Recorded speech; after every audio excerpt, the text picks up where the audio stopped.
Clients feel more confident if you understand the economics of their building. And sometimes we would have a presentation in which we were showing the poetic aspect of what we were doing, but we would present it in economic terms instead of poetic terms. Even though internally we knew there was another agenda, that was an architectural agenda that was way beyond the economics, we did present it and it was my job to present it in a manner that had logic, because I figured if it's not logical, this is not going to get built. And so I had to sort of translate the ideas into a presentation that had rationality. And that was a big part. And a big part is also being humble and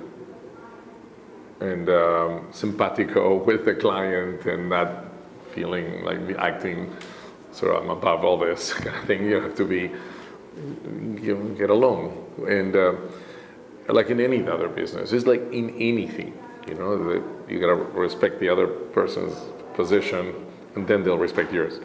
So it's part of what we did getting started. It was very difficult, however. Postmodernism was taking hold. There was resistance to modernity. People were longing for the old instead of the new, and here we were trying to propose the new. So it wasn't exactly, it was a hostile atmosphere, maybe not as hostile when the first few years of our practice, but soon after it became hostile, and we had a lot of trouble beyond the first group of buildings for a certain period where there was a euphoria of postmodernism, and many of the major firms in the country shifted in that direction, and we didn't. And therefore we were swimming against the tide. And that tide was pretty strong for at least a decade. So it wasn't that easy that as people think that it was. But because we started early, we really relied on the judgment of the individual instead of the institution. Our work was with a private sector where a person can decide, I want that design, I want that architect. We're for a long time unsuccessful in any public work because you have to fill the checklist.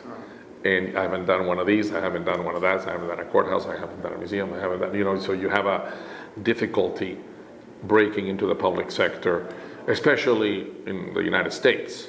So really our first break in the public sector is in France, is not in the United States, when we get an opera house to do.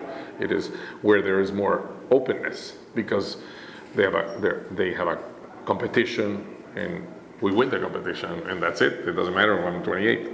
So it is, and even before that, we get some major buildings like Atlantis or Palace, and we're 24, and the client doesn't care if he likes what he sees and he trusts we can pull it off.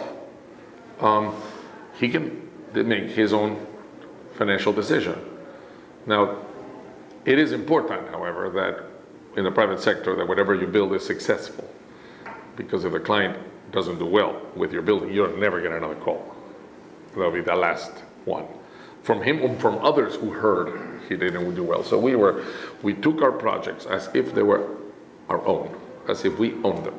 We really took care of everything to make sure that things went well.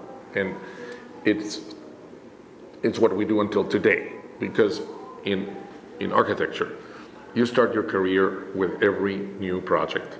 You have to prove yourself all over again. You have to do it all over. It's not that there's a surgeon. A successful surgery doesn't get you a successful surgery the next time. You have to focus equally. And in our field, every new project, every new building, you gotta always refocus yourself as if you were being judged all over again.